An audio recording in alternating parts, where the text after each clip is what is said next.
Blog Talk Radio.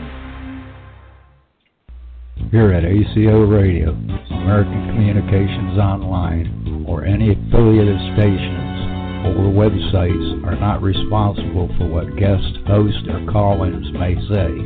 All programming is intended for informational and entertainment purposes only.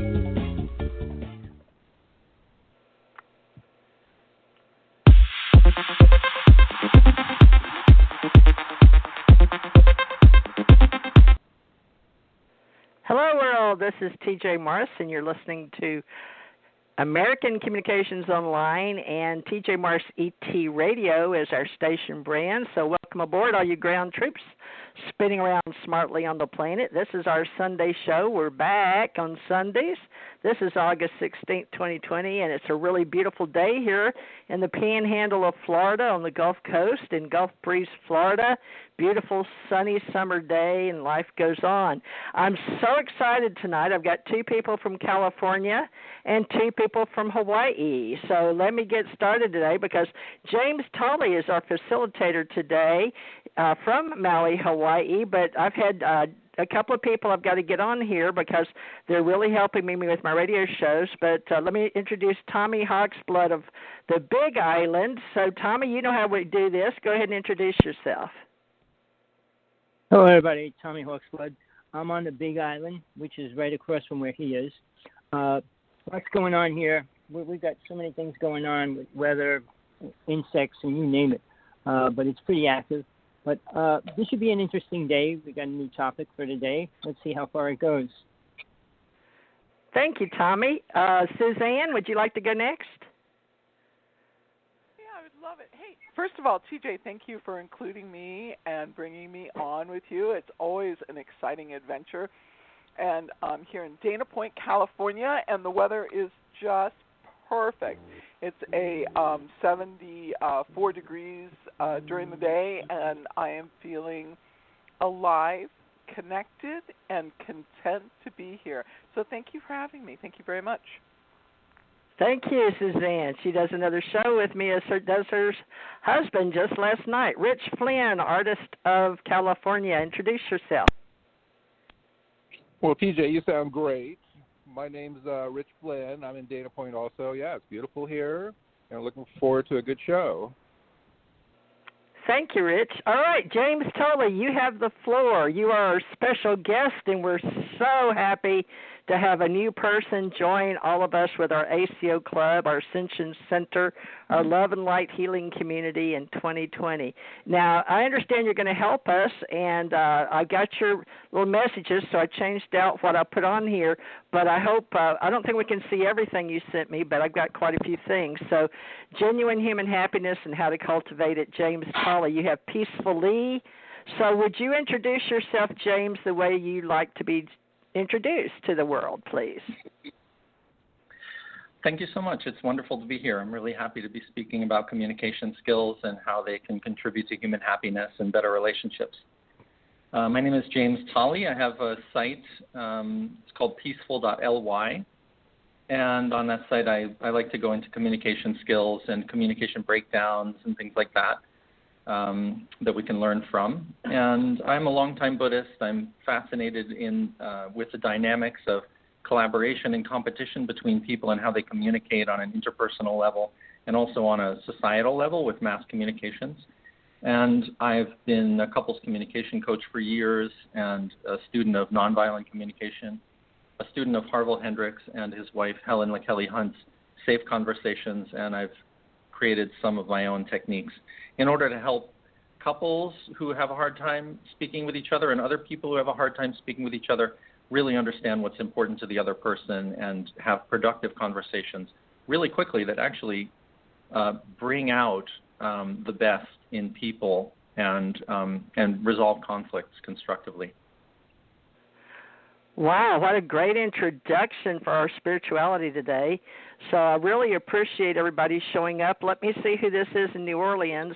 New Orleans, you want to say hi, or are you just listening? Yes, hello. I'm Debbie, and I have a really hard time with communication with certain individuals.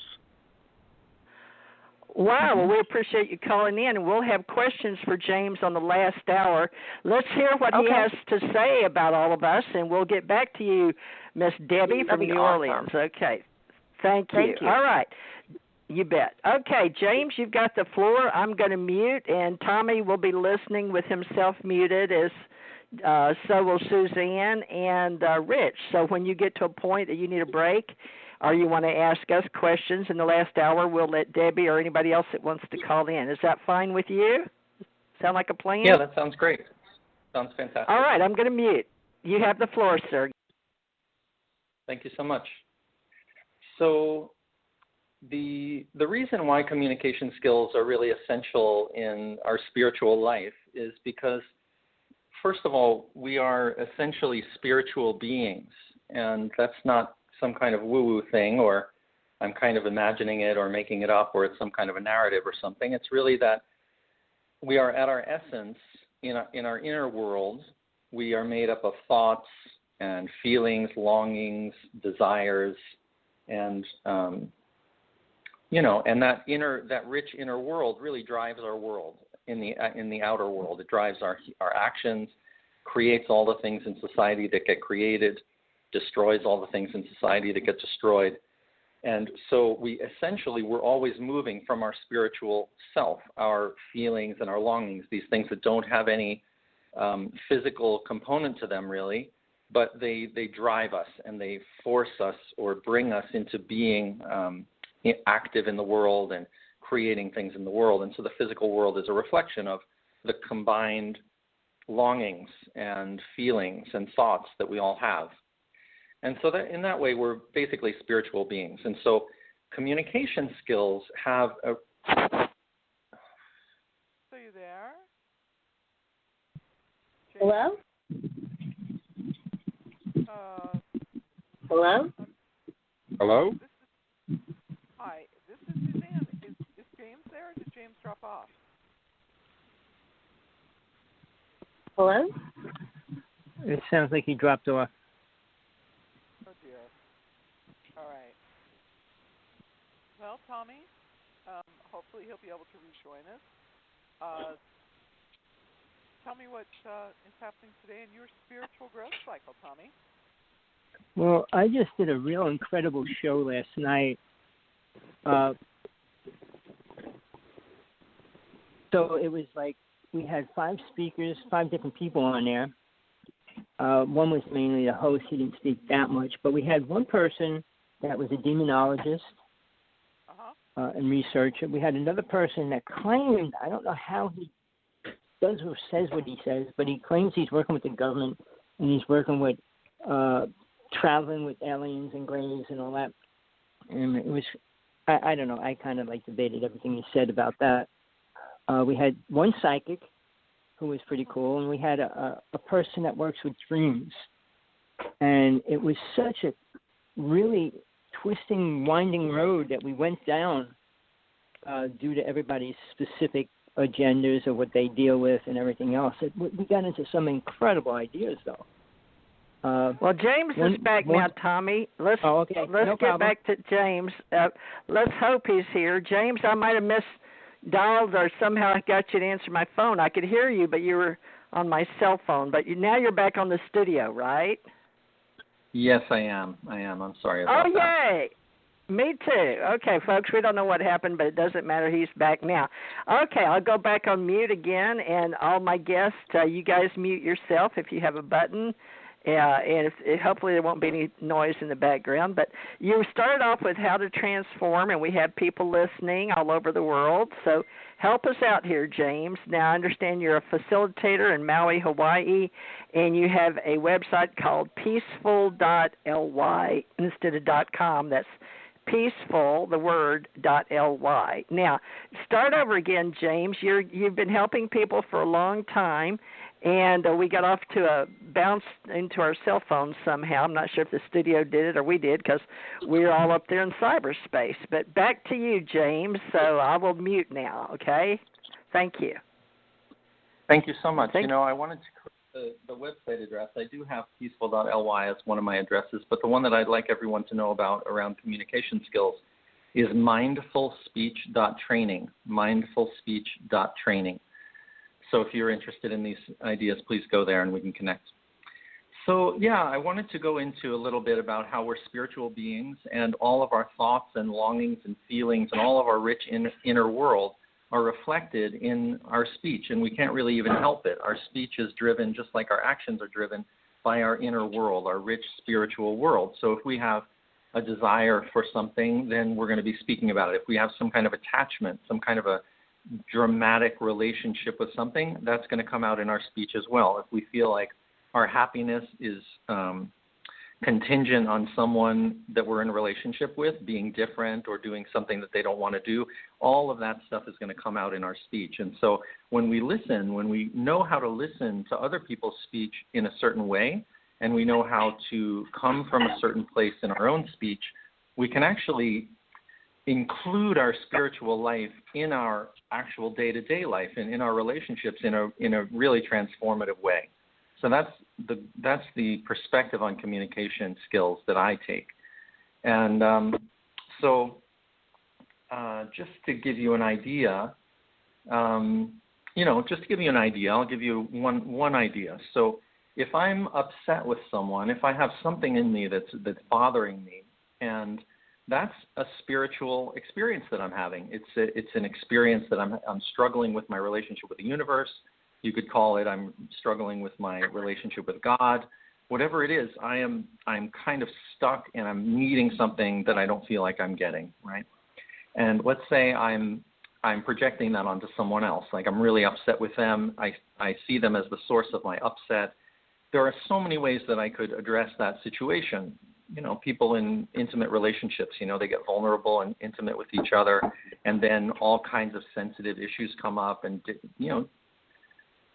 difficulties and challenges and arguments and fights come up, conflicts come up. So it's pretty common that this could happen between people. So if I want that other person to be different, maybe I want that person to do something that they don't want to do, there's a lot of things a lot of different ways that I could address the situation with my speech.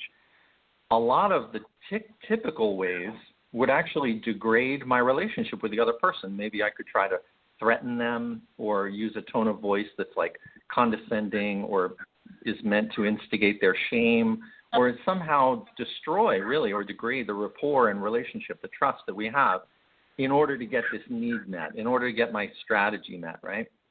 But I could use any number of techniques if I know about them. I could take a breath, I can take a step back, and I can think, and I can act intentionally instead of just acting kind of from the hip, just with whatever is the first thing that wants to come out of my mouth, which is not always the thing that's going to really have me feeling the most satisfied and having the other person feeling loved, feeling accepted, feeling free to do what they want, a sense of choice and freedom and acceptance in what is going to work for them, which is something that I really want to have the people around me in my life feeling.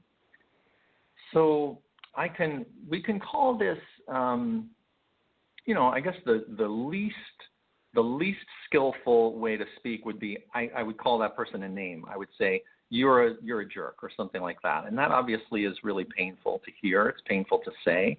It degrades the relationship, and it's not even necessarily true. I mean, the person actually, it's just a label that I'm trying to put on the person in order to get them to submit to me or to change their mind and do something that I want them to do. But it's to cross purposes with what I really want, which is I want to be happy, right? Everyone wants to be happy. That is, we do everything that we do just to be happy. And this is part of our spiritual life as well. How do we cultivate that kind of an inner world, that kind of an inner life where we do feel feelings of fulfillment, presence, relaxation, meaning, purpose, connection, and peace? And how do we cultivate those? Well, we have the benefit of having the longest study on human happiness that was ever conducted. It was a Harvard University study, and it has gone on for 75 years, where they took Harvard students who were sophomores, and they took